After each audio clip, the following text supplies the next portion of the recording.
श्रीमद् भगवद गीता यथारूप अध्याय 1 श्लोक संख्या 29 और 30।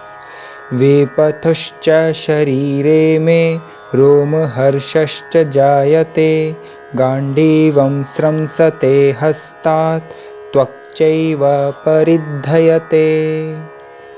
मेरा सारा शरीर कांप रहा है, मेरे रोंगटे खड़े हो रहे हैं, मेरा गांडीव धनुष मेरे हाथ से सरक रहा है और मेरी त्वचा जल रही है।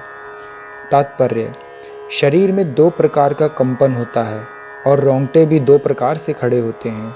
ऐसा या तो आध्यात्मिक परमानंद के समय या भौतिक परिस्थितियों में अत्यधिक भय उत्पन्न होने पर होता है। दिव्य साक्षात्कार में कोई भय नहीं होता। इस अवस्था में अर्जुन के जो लक्षण हैं वे भौतिक भय अर्थात जीवन की हानि के कारण हैं।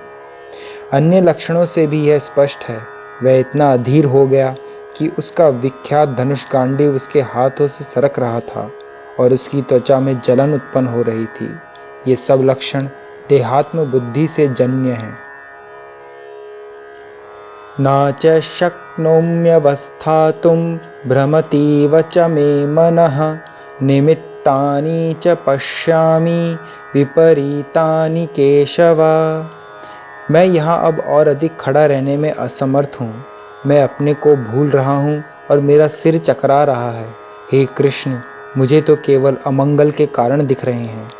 तात्पर्य: अपने अधैर्य के कारण अर्जुन युद्ध भूमि में खड़ा रहने में असमर्थ था और अपने मन की इस दुर्बलता के कारण उसे आत्मविस्मृति हो रही थी।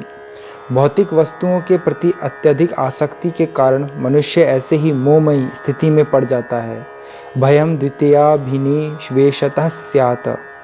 ऐसा भय तथा मानसिक संतुलन उन व्यक्तियों में उत्पन्न होता है जो भौतिक परिस्थितियों से ग्रस्त हैं।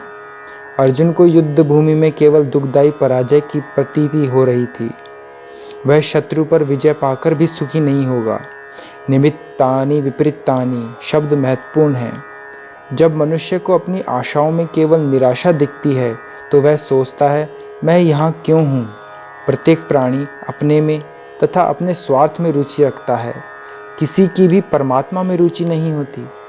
कृष्ण की इच्छा से अर्जुन अपने स्वार्थ के प्रति अज्ञान दिखा रहा है। मनुष्य का वास्तविक स्वार्थ तो विष्णु या कृष्ण में निहित है।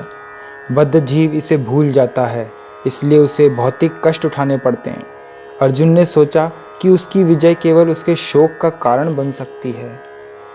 हरे कृष्ण।